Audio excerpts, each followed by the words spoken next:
บายดีพี่น้องทุกคนวันนี้จะมาแจ้งงานรายวันอีกแล้วเด้อวันนี้มีงานเข้ามาทั้ง7งานเลยเนาะสำหรับพี่น้องคนใดที่อยากได้งานที่อยู่ในกรุงเทพหรือว่าอยู่ทางบ้านอยากเข้ามากรอกใบสมัครงานสามารถเข้ามากรอกใบสมัครโดยตัวเจ้าของได้เลยเนาะมาฟังกันเลยว่าจะมีงานอยู่ไสแน่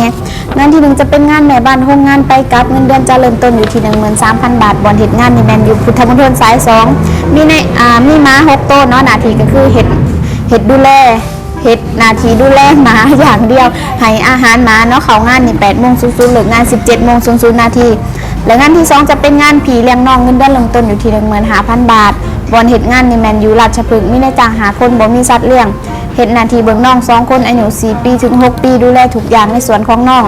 และงานที่3จะเป็นงานแม่บ้านผีเลี้ยงน้องเงินเดือนเริ่มต้นอยู่ที่ 15,000 บาทบอนเฮ็ดงานนี่แม่นอยู่ตลิ่งชันขอคนที่เคยมีประสบการณ์ดูแลน้องมาก่อนมีในจ้าง6คนมีแมวหาโตเฮ็ดนาทีเบิ่งน้อง1คนอายุ1ปี7เดือนเนาะดูแลทุกอย่างที่เกี่ยวกับน้องและงานที่4จะเป็นงานแม่ครัวเงินเดือนเริ่มต้นอยู่ที่ 16,000 บาทขอคนที่เฮ็ดอาหารไทยได้ดีหรือว่าเฮ็ดหลากหลายอย่างเนาะกินฟรีอยู่ฟรีกับนายจ้างและงานที่5จะเป็นงานแม่บ้านไปเช้าเย็นกลับต้องการ2ตำแหน่งบนเฮ็ดงานนี่แม่นอยู่แจ้งวัฒนะมีนายจ้าง6คนมีกระต่าย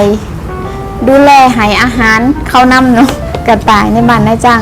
เขางาน 8:00 นเลิกงาน 18:00 นอันนี้คือรับสมัครแม่บ้านไปกับครูและงานที่6จะเป็นงานแม่บ้านผีเลี้ยงน้องเงินเดือนเริ่มต้นอยู่ที่ 14,000 บาทถึง 15,000 บาทบอนเฮ็ดงานนี่แม่นอยู่บางนามีนายจ้าง3คนเฮ็ดนาทีเบิ่งน้อง1คนอายุ3ปีน้องใหญ่ไปโรงเรียนแล้วและงานสุดท้ายเป็นงานไปเช้าเย็นกลับบอนเฮ็ดงานนี่แม่นอยู่แถวโรงพยาบาลกรุงเทพมีนายจ้าง4คนบ่มีสัตว์เลี้ยงเข้างาน 8:00 นเลิกงาน 18:00 นงานสุดท้ายก็คือเป็นงานไปเช้าเย็นกลับผู้ใดที่ต้องการงานไปเช้าเย็นกลับไปอยู่ประจำก็อย่าลืมเข้ามากรอกใบสมัครกันไว้อยู่ที่จรัญสนิทวงศ์ 82/1สำหรับมื้อนี้จะฝากงานไว้สำนี้มื้อหน้าจะมาแจ้งงานอีกสำหรับมื้อนี้สบายดี